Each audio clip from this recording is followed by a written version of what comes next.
কাশ্মীরের পেহেলগামে গত ২২ এপ্রিল সন্ত্রাসী হামলায় ২৬ জন পর্যটক নিহতের ঘটনায় ভারত পাকিস্তানের মধ্যে তুমুল উত্তেজনা বিরাজ করছে।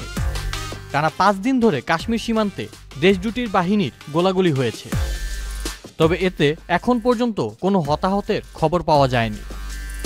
ডয়েচ ভেলের প্রতিবেদনে বলা হয়েছে, গত বৃহস্পতিবার থেকে প্রতি রাতেই কাশ্মীর সীমান্তে ভারত পাকিস্তানের সেনাবাহিনীর মধ্যে গোলাগুলি চলছে।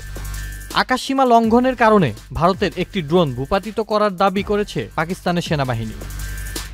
ভীমবার জেলার মানাওয়ার সেক্টরে শত্রুপক্ষ কোয়াডকপ্টার দিয়ে নজরদারি চালানোর চেষ্টা করছিল।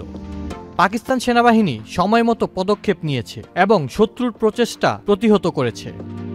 ২৭ এপ্রিল মার্কিন সংবাদ মাধ্যম নিউ ইয়র্ক টাইমসের প্রতিবেদনে বলা হয়েছে, ভারত পাকিস্তানের বিরুদ্ধে সামরিক পদক্ষেপের প্রস্তুতি নিচ্ছে।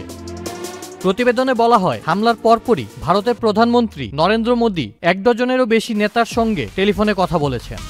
পাশাপাশি নয়াদিল্লিতে অবস্থিত ১০০টিরও বেশি কূটনৈতিক মিশনের প্রতিনিধিদের ভারতের পররাষ্ট্র মন্ত্রণালয়ে ডেকে নেওয়া হয়েছে। এর আগে এক ভাষণে মোদী সন্ত্রাসী আস্তানাগুলো ধ্বংস এবং কঠোর শাস্তি দেওয়ার ঘোষণা দেন। और इस हमले की साजिश रचने वालों को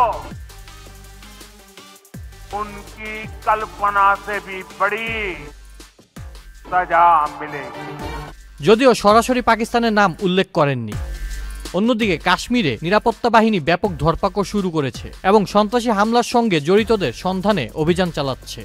সেখানে শত শত মানুষকে গ্রেপ্তার করা হয়েছে। এসব প্রচেষ্টা উত্তেজনা হ্রাসের জন্য নয়, বরং পাকিস্তানের বিরুদ্ধে সম্ভাব্য সামরিক অভিযানের পক্ষে আন্তর্জাতিক সমর্থন আদায়ের লক্ষ্যে নেওয়া হয়েছে বলে জানিয়েছেন একাধিক কূটনীতিক।